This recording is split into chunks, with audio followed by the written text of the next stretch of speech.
देश की मौजूदा राजनीति को देखकर ऐसा ही लगता है कि हम संसद नहीं बल्कि कोई स्टैंड अप कॉमेडी देख रहे हों।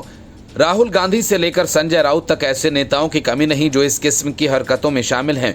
एक तरफ पीएम मोदी ऑपरेशन सिंदूर में सेना के पराक्रम की चर्चा कर रहे हैं, पूरा देश सेना को सैल्यूट कर रहा है, लेकिन राहुल गांधी से लेकर संजय राउत तक इसे फेल ऑपरेशन बता रहे हैं।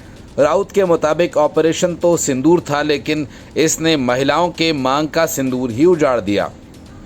असल में अब विपक्ष आतंकियों पर किए गए हमले और पाकिस्तान की कमर तोड़ने के पराक्रम के सबूत तो मांग नहीं रहा और न मांग सकता है, इसलिए उसे लग रहा है कि पूरे ऑपरेशन को ही फेल बता दिया जाए।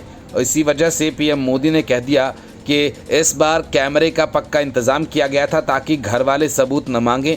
हालांकि कैमरे तो ऑन थे, लेकिन विपक्षी दलों का ज़मीर ऑफ था। यही वजह है कि पुंछ जाकर राहुल गांधी सेना की गोलीबारी को त्रासदी कह देते हैं और पूछते हैं कि बताओ हमारे कितने जेट्स को पाकिस्तान ने मार गिराया। संजय राउत पूछते हैं कि अगर पहलगाम में 26 निर्दोष लोगों की हत्या हो सकती है तो गृहमंत्री की जिम्मेदारी तय क्यों नहीं होनी चाहिए। उनका ये भी सवाल है कि आतंकवादी कहाँ हैं, दाहोद में छिपे हैं क्या, क्योंकि प्रधानमंत्री वहीं गर्जना कर रहे थे। राउत का ये सवाल ऐसे हारे हुए नेता का लगता है जिसने जीतने के बारे में सोचना ही छोड़ दिया हो।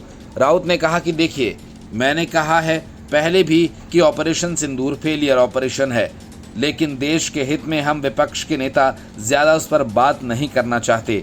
दूसरी बात ये कि ऑपरेशन सिंदूर करने की ज़रूरत क्यों पड़ी, इसलिए कि पहलगाम में 26 लोगों की हत्या आतंकवादियों ने कर दी।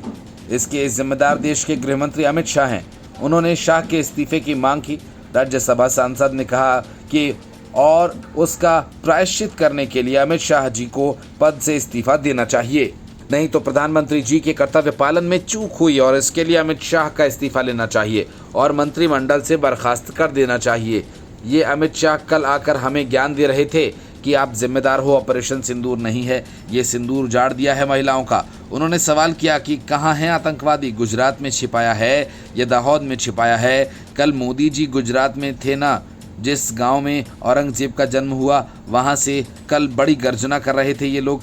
जिम्मेदार आप हैं, आपकी वजह से सिंदूर उजाड़ा, इसलिए आप प्रायश्चित लेकर इस्तीफा दीजिए। पहलगाम आतंकवादी हमले के जवाब में 7 मई को भारतीय सेना ने ऑपरेशन सिंदूर के तहत पाकिस्तान में आतंकवादी ठिकानों पर हमले किए और इससे पहले प्रधानमंत्री मोदी ने एक बार फिर पाकिस्तान को जमकर फटकार लगाई। प्रधानमंत्री ने आतंकवाद पर उनकी करतूतों को उजागर करते हुए कहा कि वह भारत के खिलाफ युद्ध लड़ रहा है और इसका जवाब उसी तरह से दिया जाएगा। पीएम ने ऑपरेशन सिंदूर का जिक्र करते हुए उन विपक्षी नेताओं पर तंज भी कसे जिन्होंने सर्जिकल और एयर स्ट्राइक के बाद सरकार से सबूत मांगे थे। पीएम ने कहा कि इस बार कैमरों की पूरी व्यवस्था रखी गई थी।